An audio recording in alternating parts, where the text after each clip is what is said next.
Assalamualaikum warahmatullahi wabarakatuh. Hai, perkenalkan nama saya Dahlan Nur Indria dari kelas C kelompok 5 Praktikum Botani Farmasi. Di sini saya akan menjelaskan materi tentang epidermis, morfologi akar batang daun, serta pertumbuhan perkecambahan. Pertama, kita akan masuk ke materi epidermis. Epidermis adalah lapisan yang paling luar pada setiap organ tumbuhan. Jaringan epidermis berfungsi sebagai pelindung yang menutupi seluruh organ tumbuhan. Sebagian sel-sel epidermis dapat berkembang menjadi alat-alat tumbuhan lain yang disebut derivat epidermis, misalnya stomata dan trikoma. Stomata merupakan derivat jaringan epidermis pada daun. Stomata berupa lubang-lubang yang masing-masing dibatasi oleh sel penutup, yaitu sel-sel epidermis yang mengalami perubahan bentuk dan fungsi. Berdasarkan letak sel penutupnya, stomata dapat dibedakan menjadi dua macam, yaitu stomata phaneror, yaitu stomata yang sel-sel penutupnya terletak pada permukaan daun. Kedua, ada stomata cryptor, yaitu stomata yang sel-sel penutupnya berada jauh di bawah permukaan daun. Selanjutnya ada trikoma. Trikoma merupakan derivat epidermis yang membentuk struktur beragam seperti rambut, sisik, rambut kelenjar, tonjolan, dan lain-lain. Trikoma terdapat hampir pada semua organ tumbuhan. Selanjutnya, kita masuk ke materi morfologi akar, batang, dan daun. Pada akar merupakan organ yang menjangkar pada tanaman vaskular di tanah, menyerap mineral dan air, dan sering menyimpan karbohidrat dan cadangan lainnya. Akar terbagi menjadi dua jenis, yaitu akar tunggang dan akar serabut. Akar tunggang adalah ketika ada satu akar utama yang tumbuh lurus jauh ke dalam tanah. Hanya memiliki sedikit akar lateral yang tumbuh dan berkembang dari akar utama ini. Akar tunggang adalah ciri-ciri tumbuhan yang dikenal sebagai dicotyledon, ditemukan pada tumbuhan yang dikenal sebagai gymnospermi. Selanjutnya ada akar serabut.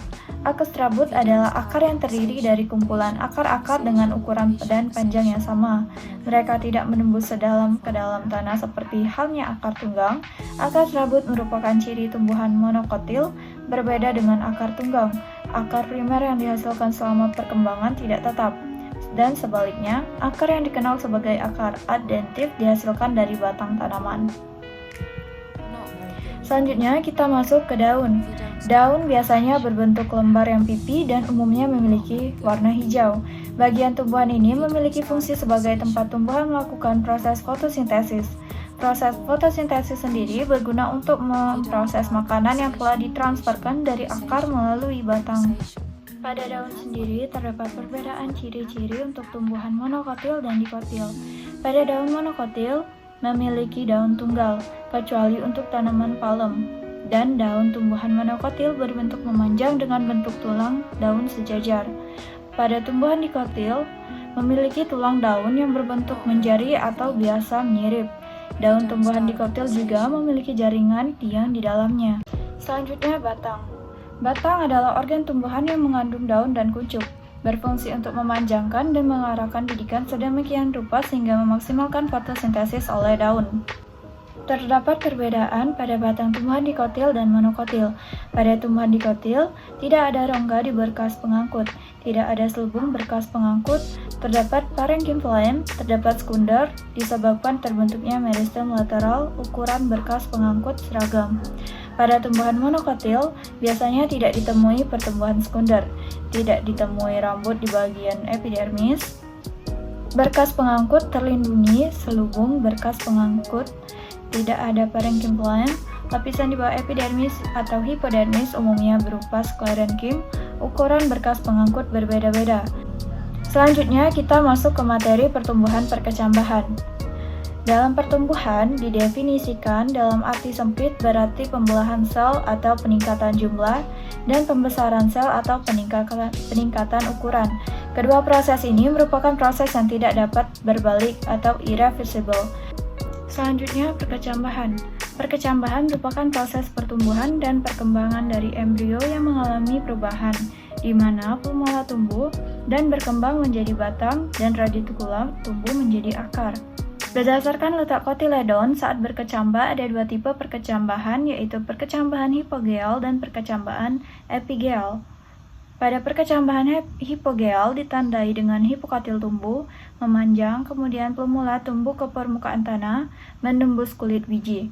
Kotiledon tetap berada di tanah. Contoh yang mengalami perkecambahan ini adalah kacang ercis, kacang kapri, jagung, dan rumput-rumputan. Selanjutnya, perkecambahan epigeal ditandai dengan hipokatil yang tumbuh memanjang sehingga plumula dan kotiledon terangkat ke atas atau ke permukaan tanah. Kotiledon dapat melakukan fotosintesis selama daun belum terbentuk.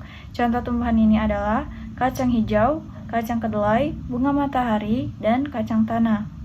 Berikut gambar pada perkecambahan epigeal dan hipogeal. Baiklah, itu saja yang dapat saya jelaskan.